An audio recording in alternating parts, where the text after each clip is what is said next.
असद उमर साहब, बहुत शुक्रिया हमें शो में ज्वाइन करने के लिए। असद उमर साहब, ज़ाहिर है इस बात पे तो दो राय नहीं है कि कोरोना फैल रहा है, अपोजिशन को जिम्मेदारी का सबूत देना चाहिए, मगर अपोजिशन बज़िद है कि वो अपनी जो सियासी मुहिम है उसको आगे लेकर जाएंगे। तो हुकूमत की एग्जैक्टली पॉलिसी क्या है? मुल्तान में आप लोगों ने मुदाखलत की, जलसा नहीं करने दिया, फिर वफाकी वज़रा ने खुद कहा कि वो मुतमईन नहीं है पॉलिसी से, पता नहीं पंजाब हुकूमत की क्या पॉलिसी थी। अब यहाँ पर कहा गया कि जी हम रोकेंगे नहीं मगर मुकदमात करेंगे, डीजे बट को उठा लिया। अगले 3-4 हफ्ते में आपकी क्या स्ट्रैटेजी होगी लॉन्ग मार्च तक, एग्जैक्टली वो आवाम के सामने रखिएगा।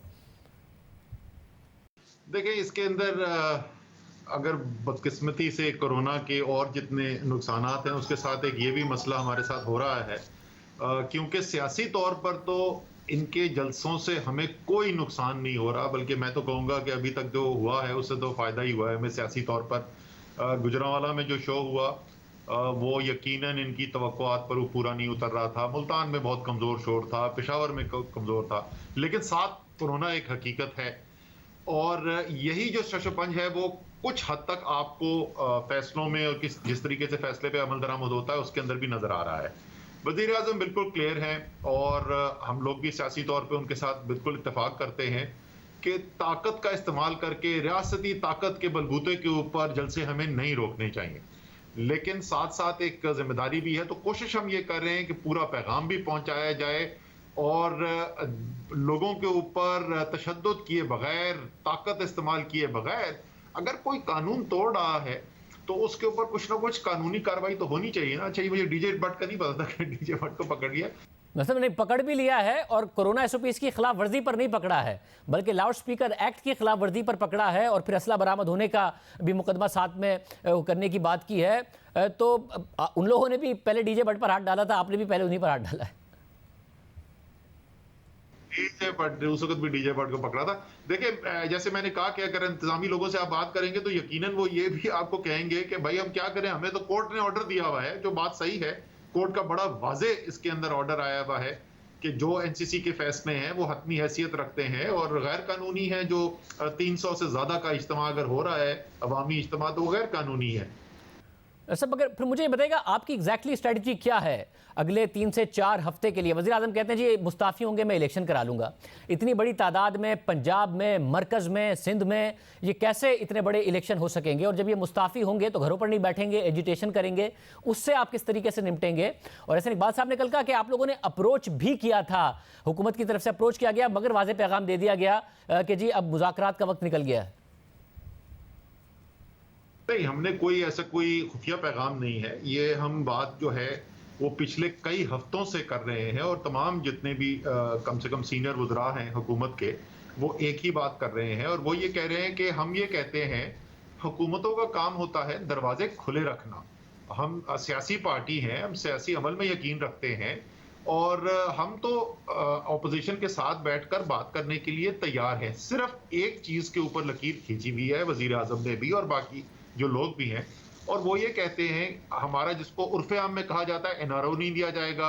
अगर आप मुझसे पूछें कि वो एनआरओ की शक्ल क्या है जिसके ऊपर हम एतराज कर रहे हैं, तो फैटफ के लिए जिस वक्त हम बैठे ना साथ शाहजेब, पहली मीटिंग जब हमारी हुई कौमी असेंबली के अंदर, हम जाकर बैठे तो उन्होंने फैटफ की, हमने सामने फैटफ की चीजें रखी और हमने कहा जी ये चीजें करने की जरूरत है। तो उन्होंने आगे हमें एक मुसवदा पकड़ा दिया नैब कानून का और उसमें उन्होंने कहा कि ये नैब कवानीन के अंदर ये 37 में से 34 शिक जो हैं इसके अंदर ये तब्दीली की जरूरत है और आप ये बात करेंगे तो हम फैटफ की बात करेंगे।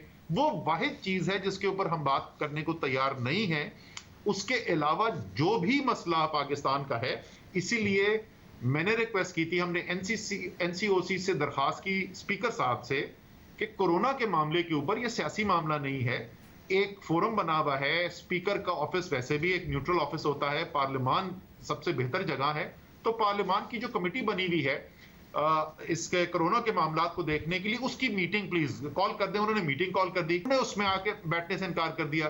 फिर एक रिक्वेस्ट की गई थी कि इंतखाबी अमल को बेहतर बनाने के लिए जो इनकी बातें हैं उनके ऊपर बात कर लेते हैं, उसमें भी शिरकत नहीं की। तो बातचीत तो हम करने को तैयार हैं, अभी तो फैसला उन्होंने करना है कि बात करने को तैयार है कि नहीं है। मतलब जो वजह आप बता रहे हैं अगर वही है, आपने कहा कि नैब कवानीन में तब्दीली चाहते हैं, वज़ीर आज़म भी कह चुके हैं कि नैब कवानीन में कोई तब्दीली नहीं होगी, अच्छा, मगर ये जो मामला है नैब कवानीन का, ये मुश्किलात तो खुद आपके लिए पैदा हुई हैं। नैब के हवाले से जो केसेस अपोजिशन पर बने, जो जमानतों के फैसले आए, इसके अलावा अदालत ने जो ऑब्जर्वेशंस दिए उसमें कहा कि जी ये सियासी इंजीनियरिंग का एक टूल बन चुका है नैब के केसेस पर अदालत ने सवाल उठाए। जो लोग गिरफ्तार हुए थे उन पर साबित कुछ नहीं हुआ और जमानती फैसलों में इतना कुछ बुरा लिखा गया जो आपका बयानिया है मुतासिर हुआ। वुज़रा ने कहा कि नैब की वजह से हमारे एहतसाब के बयानिए को नुकसान हुआ। वुज़रा कह रहे हैं कि नैब की वजह से ब्यूरोक्रेसी काम नहीं करती है, प्राइवेट सेक्टर को मसाइल हुए, वो मसाइल हल करने के लिए इंटरवीन करना पड़ा। तो आपकी तो पूरी गवर्नेंस मुतासिर हो गई है, आपका पूरा बयानिया नैब की वजह से मुतासिर हो गया है, तो क्यों नहीं इसमें तब्दीली करनी है आपने?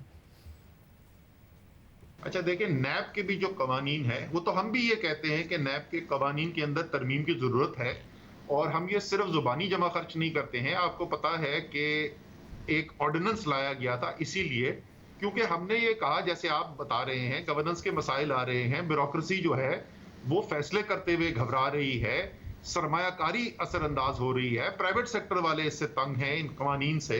तो उसमें बेहतरी के लिए हम एक ऑर्डिनेंस लेके आए थे और उसका मकसद यही था कि जो हमारे प्राइवेट सेक्टर को जिस तरीके से इसका असर पड़ता है या जो सरकारी अफसर हैं उनको पड़ता है, वो मामला ठीक कर लिए जाएं। फिर जो सियासी लोग हैं वो हम आपस में बैठ के बातचीत कर लेंगे। लेकिन वो उन्होंने कहा कि नहीं जी, ये नहीं हो सकता, आप सारे मामला एक ही वक्त में निपटाएंगे। तो हम उस वक्त भी बात करने को तैयार थे। अब जो वो शिक हमारे सामने लेके आए, शहजाद अकबर आपको ज्यादा बेहतर तफसील से इसका जवाब दे सकते हैं। उन्होंने हमारे लिए मैप किया था कि कौन सी तरमीम जो है वो किस ऑपोजिशन के लीडर को रिहा करने में कारआमद साबित होगी। तो वो पर्सनलाइज्ड अगर आप उसको डिसीजन मेकिंग करेंगे और ये कि हमारे केसेस खत्म हो जाएं, तो जाहिर है ये तो इमरान खान का मैंडेट नहीं है। अवाम ने इमरान खान को वोट तो इसलिए नहीं दिया था कि सब लोगों को बरी जिम्मा कर दिया जाए और कोई एहतसाबी ना बाकी बचे। तो इसमें दो वर्जन है, एक आपका है और एक मौक़िफ़ ऑपोजिशन का है, और दोनों के बिल्कुल अलग अलग वर्जन हैं। मगर मुझे ये बता दीजिए कि अगर अब आपने आगे बढ़ना है और ऑपोजिशन सड़कों पर होती है, 2.5 साल आपके पास बचे हैं, आने वाले दिनों में अगर IMF का प्रोग्राम बहाल करते हैं तो मुश्किल फैसले आपको करने हैं, मिनी बजट आना पड़ सकता है, बिजली की कीमतें बढ़ानी हो, प्राइवेटाइजेशन का प्रोग्राम आगे बढ़ाना हो, जो टैक्स रेवेन्यू है उसको बढ़ाने के इक़दाम करने हो, सारे के सारे बहुत गैर मकबूल फैसले होंगे।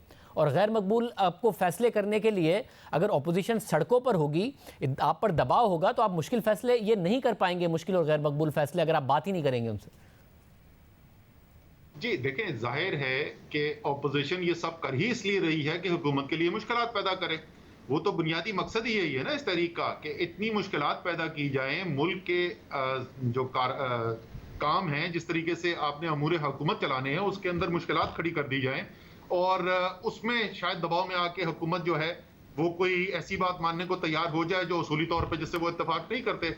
मैं दोबारा कहूंगा कि हमारा ऑपोजिशन के साथ बैठकर काम करने में कोई माजी के अंदर हमारा मसला नहीं रहा है। ये एक बड़ा बयानिया है कि हुकूमत तो किसी से बात ही नहीं करती। हमने एक दिन के अंदर साथ बैठ के शाहजेब इसी ऑपोजिशन के साथ यही PTI की हुकूमत ने बैठ के 7 कवानीन के ऊपर काम किया था, और वो कानून बने। तो हम बात तो करने को तैयार हैं, लेकिन हम ब्लैकमेल होने को तैयार नहीं है। इमरान खान वोट लेकर आए थे, अवाम ने उन पर एतमाद किया था कि वो एक एहतसाबी अमल को सपोर्ट करेंगे, शफाफ एहतसाबी अमल को। तो वो उस चीज के ऊपर कोई लचक नहीं हो सकती।